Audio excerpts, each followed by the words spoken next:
Least common multiple, least common multiple यानी कि LCM, ठीक है। एलसीएम हमारे पास क्या होता है, the least common multiple of the given number is the product of all prime factors including the common factor used only once, ठीक है। एलसीएम हमारे पास क्या होता है, जो नंबर हमें गिवन होता है उसका product of all prime factors including the common factor used only once, यानी कि जो कॉमन फैक्टर हमारे पास होगा उसको हम वन टाइम ही यूज़ करेंगे, ठीक है। अगर वो तीनों में है तो उसको हम वन टाइम ही यूज़ करेंगे, ठीक है। नेक्स्ट हमारे पास क्या है, प्राइम नंबर्स। प्राइम नंबर्स हमारे पास कौन से होते हैं, 2, 3, 5, 7, 11, 13 and up to so on, यानी कि वो नंबर्स जो सिर्फ खुद के टेबल में जाते हैं वो हमारे पास क्या होते हैं, प्राइम नंबर्स।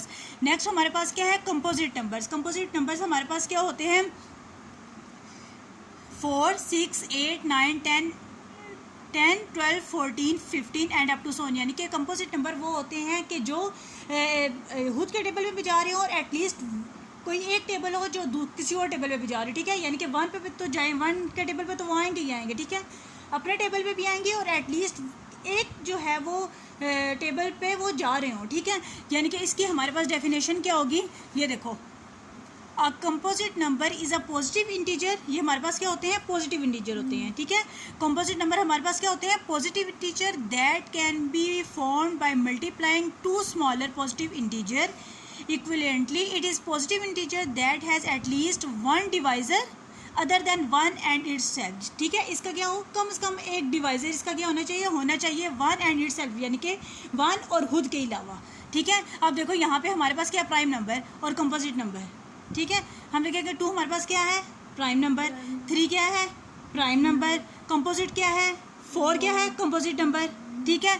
5 क्या है, प्राइम नंबर, कैसे, 2 क्या है, सिर्फ खुद के टेबल पे जा रहा है, 3 भी खुद के टेबल पे जाता है, लेकिन 4 देखो 2 पे भी जा रहा है, 4 पे भी जाता है, यानी कि अपने अलावा एक और ज़रूर उसका डिवाइज़र होना चाहिए। किसका है वो, 2, ठीक है। 2 के टेबल पे 4 आ रहा है।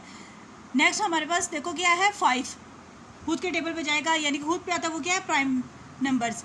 6 composite number, 7 is prime number, 8 composite, 9 भी कंपोजिट नंबर है और 10 भी हमारे पास क्या है, composite, 11 prime numbers and 12 composite and up to so on. Find the LCM of the following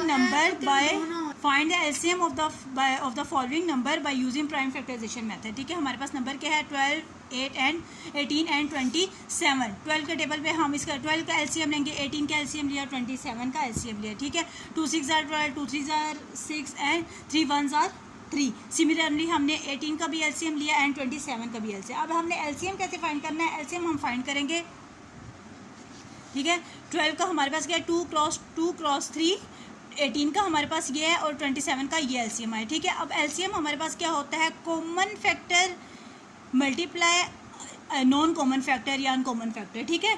अब कॉमन फैक्टर हमारे पास कौन सा है, 2। अब देखो हमारे पास वैल्यू तो 3 है, लेकिन 2 तो इन दोनों में आ रहा है, इसमें यहाँ पे 2 नहीं है, लेकिन हम ये देखेंगे अगर वो 2 में भी, 2 नंबर्स में भी अगर वो कॉमन है ना, तो वो हमारे पास कॉमन फैक्टर में ही होगा, ठीक है। तो वो हमारा क्या होगा, कॉमन फैक्टर में ही होगा, उसको हम कॉमन फैक्टर में इंक्लूड करेंगे, ठीक है। अब ये देखो ये हमारे पास लास्ट 2 में आ रहा है और 3 जो है वो तीनों नंबर्स में है कॉमन, ठीक है। तो ये हमारे पास क्या हो जाएगा, कॉमन फैक्टर में आ जाएगा। अब यहाँ पे हमारे पास नॉन कॉमन क्या है, 2 एंड 3, ठीक है।